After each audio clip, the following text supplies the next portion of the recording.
Let's move on from this We and look at the MSNBC exclusive. Zohran Mamdani responds to JD Vance's cheap jokes about Islamophobia. Zohran Mamdani continues to lead in every single poll, with victory almost assured. It has prompted Islamophobic attacks against the Muslim candidate. And it is not just Republicans, to be clear.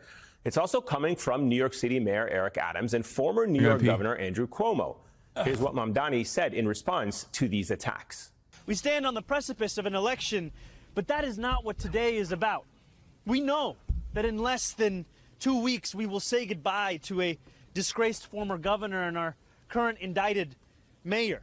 The bigger question is whether we are willing to say goodbye to something much larger than either of these two men. It is whether we are willing to say goodbye to anti-Muslim sentiment that has grown so endemic in our city that when we hear it, we know not whether the words were spoken by a Republican or a Democrat. I spoke to Zohran Mamdani earlier today for an exclusive interview about these Islamophobic attacks. Here's what he had to say. You know, for someone who's been following this race very closely and has seen the level of attacks that have been leveled against you, you know, at some point they called you Marxist, they've called you socialist, they've called you communist, they've made fun of the way you eat with your hands, make fun when you eat with forks and knives. They've called you privileged. But it seems like over the last couple of weeks, and there have been a lot of Islamophobic attacks, but in the last couple of weeks, there's been a surge of Islamophobic rhetoric against you. And it's not new, but I'm wondering why you decided to address it now. Why did you decide to speak out against it so forcefully now? You know, when I took a step back and listened to what was being said, outside of a question of electoral politics, outside of the question of the election, but just to the fact that major candidate for mayor in the Republican Party is slandering me as the first Muslim candidate on the verge of becoming the mayor of the city, as someone who supported global jihad. When I listened to a former governor and Andrew Cuomo laugh and agree when a radio show host said that I would cheer another 9/11, when I listened to the current mayor of this city explaining his decision to endorse Andrew Cuomo as a decision to ensure that New York City does not become Europe, that we do not leave it to violent extremists who burn churches in Nigeria. When I listen to all of this and then turn on TV and see ads that have the words of terrorism and jihad on top of my face that not only mock the way that I eat, but are all intended to terrify New Yorkers as to the prospect of having a Muslim mayor, I decided that it was simply too much. It was too much to think of these as the acts of desperate men looking to salvage the little power that they still had. It was, in fact, a reflection of Islamophobia within our political system that has become so endemic that when we hear it, we do not know from which party it comes. We just know that it is a fact of life in our city's politics. You addressed this yesterday in the speech that you gave at the Islamic Cultural Center, and I want to just quote a part of it. You said, to be Muslim in New York is to expect indignity, but indignity does not make us distinct. There are many New Yorkers who face it. It is the tolerance of that indignity that does.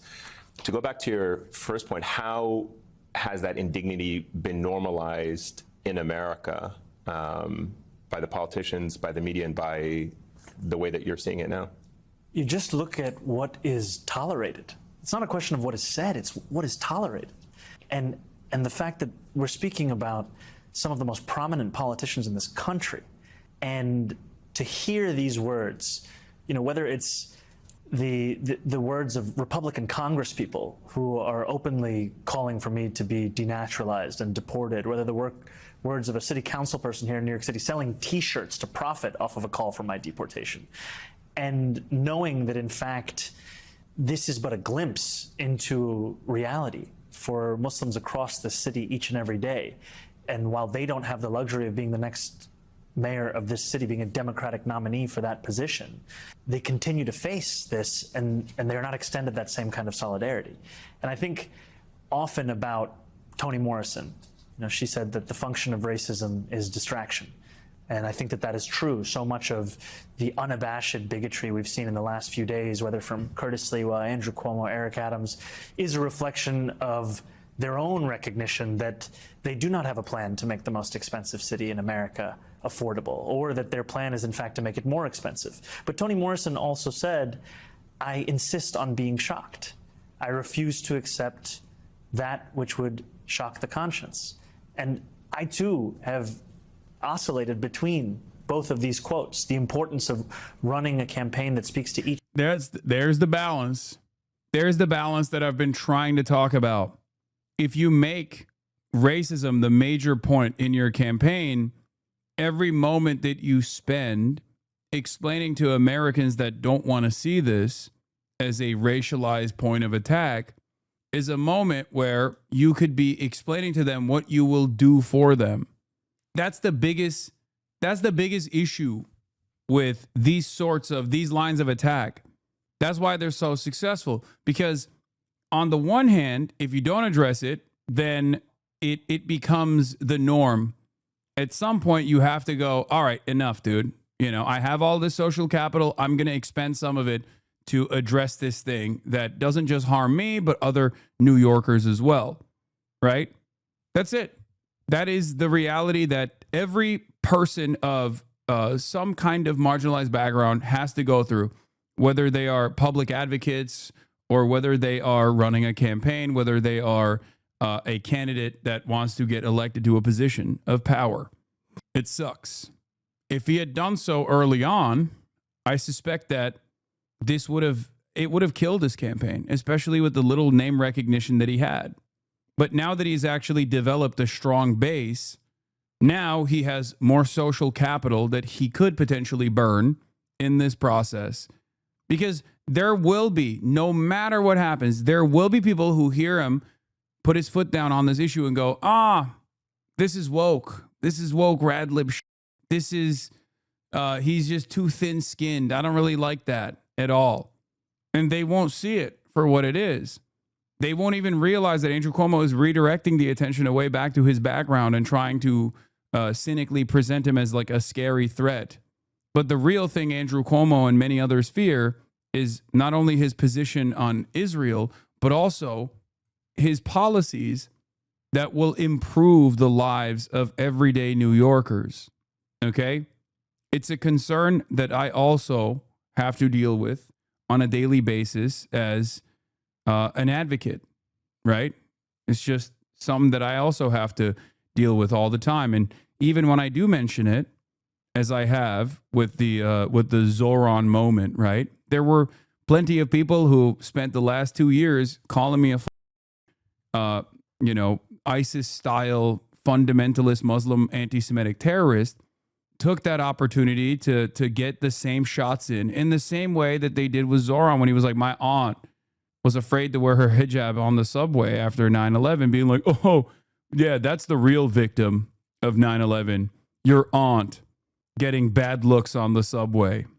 And every New Yorker's needs, and also a recognition of the fact that if we do not allow ourselves to be shocked by this kind of racism, then we are in fact accepting it as a fact of life, and that is something that I will never accept. Why do you think they want to pit that fear into everyone? Why do you think they want to try to unleash a fear into how Muslims are in the city? I mean, when you think about it, J.D. Vance even took a swipe at you. The Vice President of the United States took a swipe, and we have the tweet where he basically mocked you yesterday mentioned in your comments your aunt, and he took a swipe at it saying, according to Zohran, the real victim of 9/11 was his auntie who got some allegedly bad looks, and completely marginalizing the experience of Muslim Americans in a post 9/11 America.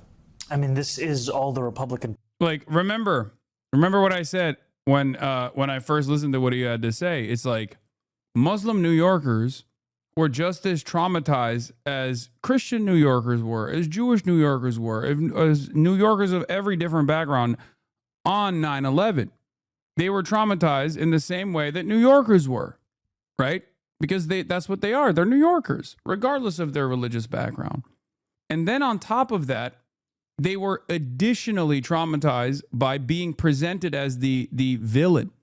Because everyone always talks about how unified America was in the aftermath of 9/11 and how wonderful it was.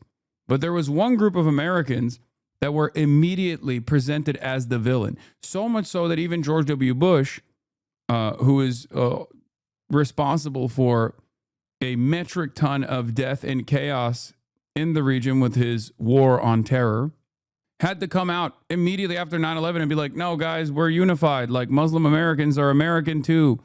I remember.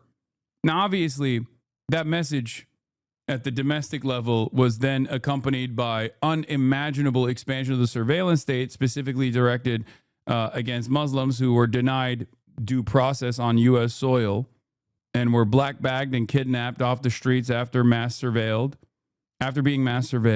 and sent to Guantanamo Bay, sometimes with no opportunity to even make a case for why this was ridiculous, unjustifiable, cruel.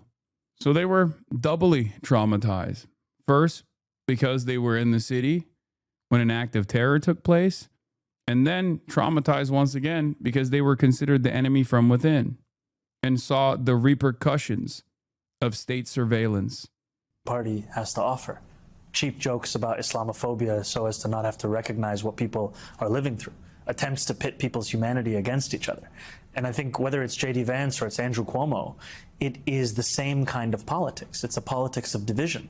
The reason that I've called Andrew Cuomo Donald Trump's puppet is not just because they share the same billionaire donors. It's not just because they see themselves in each other.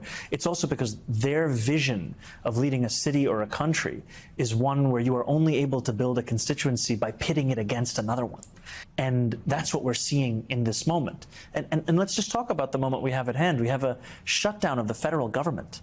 We have Americans across this country living in fear about rising healthcare costs, about the fact that we're going to see decimating cuts to SNAP. We have active duty military families in line for food pantries. And amidst all of this, the focus of so many is just how much bigotry they can engage in.